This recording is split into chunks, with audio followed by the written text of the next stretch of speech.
You are listening to the Screen to Screen Selling Talk Show hosted by Doug DeVitri, your source to increasing sales, productivity, and the customer experience. In each show, we will sit down with world-class thought leaders to discuss latest trends, innovative concepts, and ideas to keep you ahead of the curve using the latest technology. Welcome back. Very special guest this week, author of Emotional Intelligence for Sales. Colleen Stanley knows what it takes to keep yourself under control when things don't always work out. Welcome, Colleen, to the show. Thank you for having me. I sure appreciate it. Well, let's talk about being emotionally in control of oneself, especially when technology doesn't work. Funny that, the first time we tried to record, my computer kind of crashed. We couldn't. So what do? Throw my computer, or do I maintain composure? And I don't know, Colleen, why don't you tell us what some of your experiences are when working with some of your clients?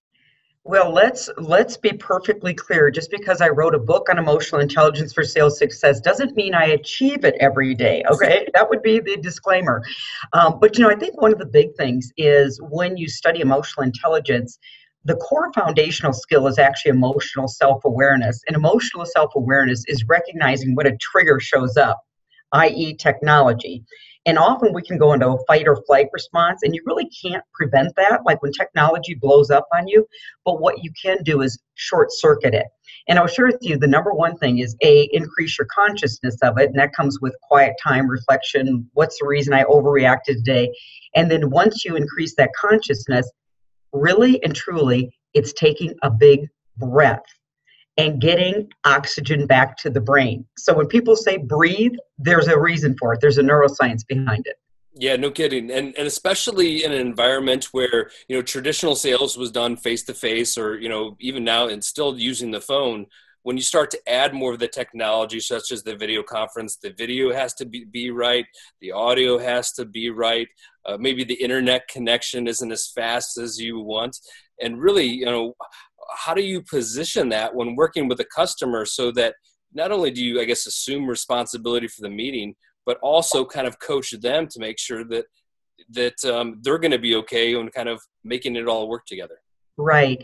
Well, something like that, if we were going to relate it, obviously with what we're talking about here as far as sales, is if there's something that's predictable that could possibly happen, I think if we can let people know and say, now sometimes on a meeting like this, 3 things might happen. And when you let people know it's coming, it takes away the surprise factor and they're actually mentally prepared for it.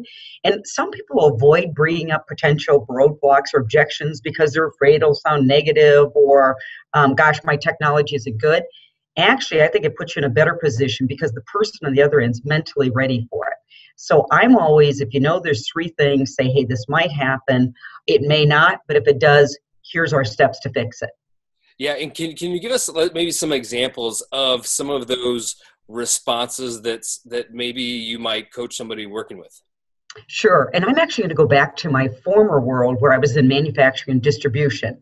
And so we were a small company that was on a fast growth curve. And so what was happening, we were shipping a lot of products, and our target market was schools and universities.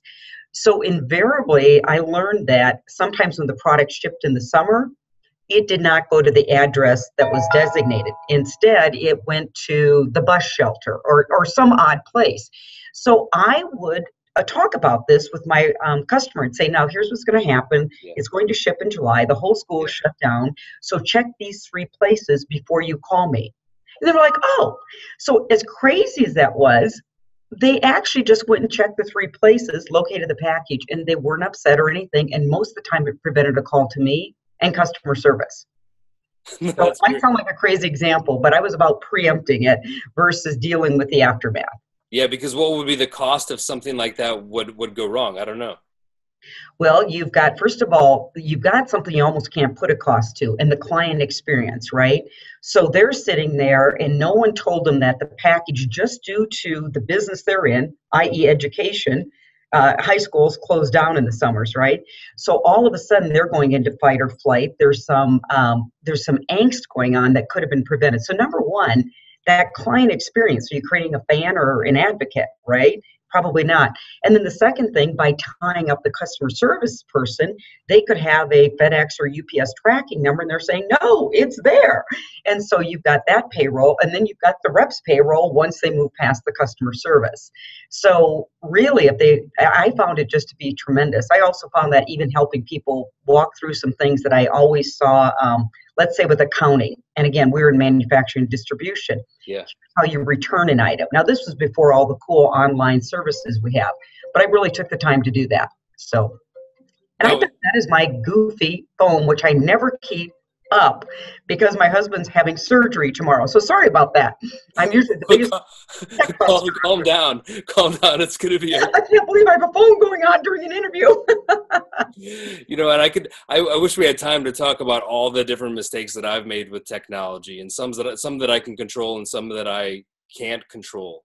Right. When we talked about the customer experience and they have a bad initial first time experience, especially using the technology, maybe you encourage them to download an app or a software. Right. It breaks their computer, or maybe they have to update their software because it's something that you recommended. What perhaps language would you use to help kind of coach them out of that point of frustration, anger, so that maybe you do get a second chance? I just recently gave a TEDx talk on the topic of empathy. That was the sole focus. And this would be a huge skill. However, for the audience today, there's a difference between what I call generic empathy and real world empathy. Yeah. Now, many companies teach, and their intention is good, the methodology's off. They teach what I call generic empathy. Yeah. I'm sorry, that must be frustrating. I don't blame you. Now, real world empathy is actually talking like a real person. And so, for example, if it's frustrating, you would say, if I were you, what would be going through my head right now is I don't want your software. This is too much of a hassle. I have 20 things on my plate. And so when you actually say what a human being is thinking, it's empathetic because you're stepping into their shoes, but it also builds huge credibility because you're not trying to dodge any facts or you're not trying to sell. You're just saying, if I were you, I wouldn't even want to use this app.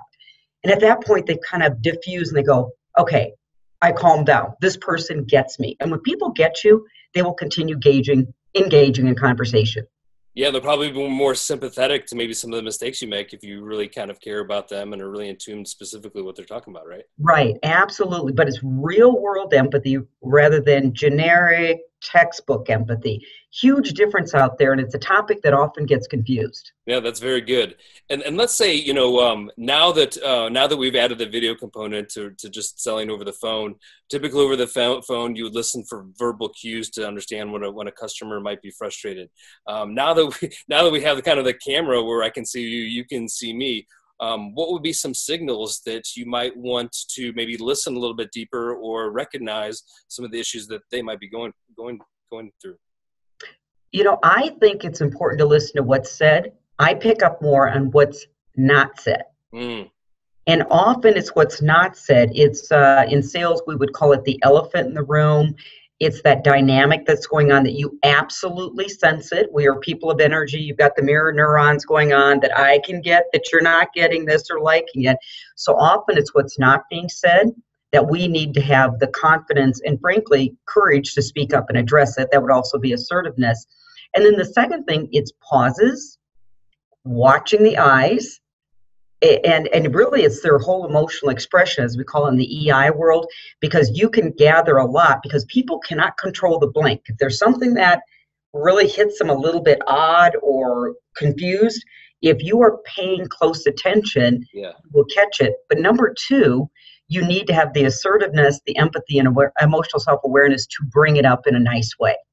Yeah, and I guess that could be a little bit of a challenge, especially when this is the first time you're talking to somebody or working with them because you're not sure, what some of their attitudes or feelings might be. Right. And that's where people get a little nervous about, quote, the stepping into someone else's shoes, is that I might misinterpret. So it's all about languaging. So you might say, Joe, I'm getting the feeling I could be absolutely wrong. So notice how I could be absolutely wrong, and then you finish what you think he or she is feeling. So if you just say, I might be way off base, but if you're fairly close, they will acknowledge it and say yes. Now, the salesperson's job is at that point to be still. Because what will happen, they did a beautiful job up until then, and then they start going into defend and justify mode. Let me tell you why you shouldn't be nervous. You just need to be still and just ask those 3 basic questions. Tell me more, right? Or that 3 basic words.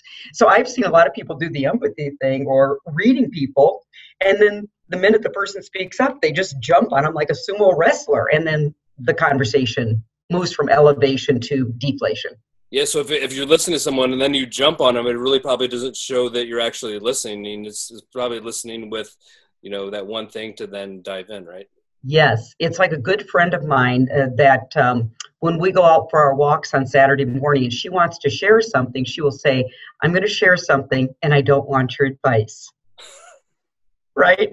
And so sometimes prospects don't want our advice right away. They simply, because we really don't know their story. So it's again, in the EI world, we call it a trigger when they do say, hey, I do have a concern or I might have a question. And there's something in us that wants to serve and solve too soon. And that's where the emotional self-awareness makes a huge difference. Yeah. So what, that makes an interesting point, because there's a time and a place to give instruction or a time and a place to give advice.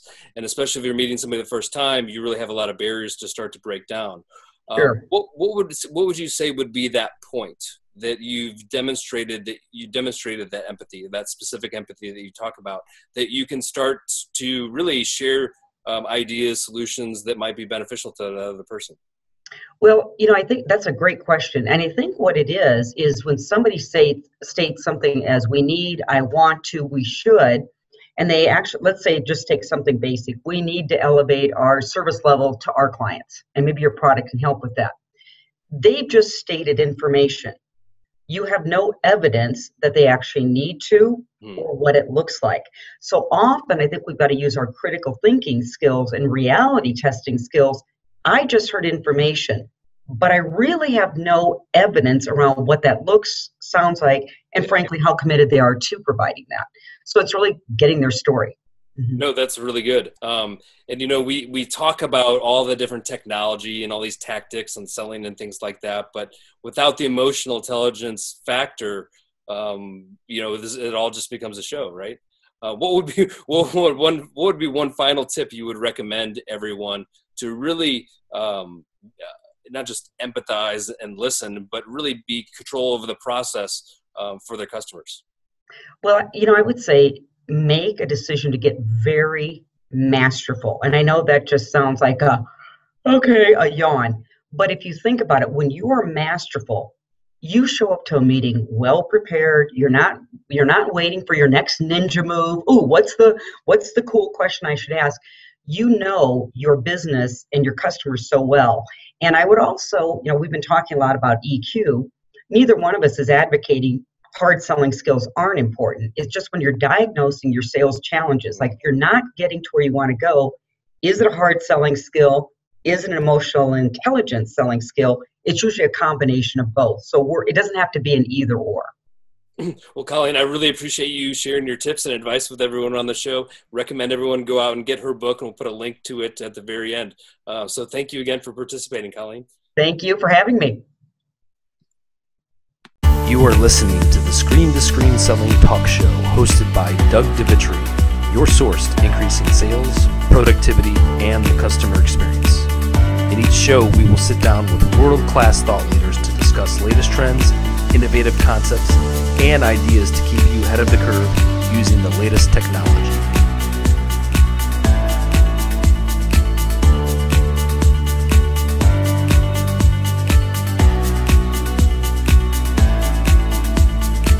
Are you ready for more meetings in less time with less expense? Screen to Screen Selling has answers. Screen to Screen Selling is the fastest way to increase sales, productivity, and the customer experience. Screen to Screen Selling is a mindset before it becomes a skill set. Let's look at your beliefs. Or even like join.me. Receive access to upcoming episodes of the Screen to Screen Selling Talk Show, special announcements, and insider resources. Devitri.co/screen to screen. Order Screen to Screen Selling from 800 CEO READ, Amazon, Barnes & Noble, iTunes, Books A Million, and McGraw-Hill Education.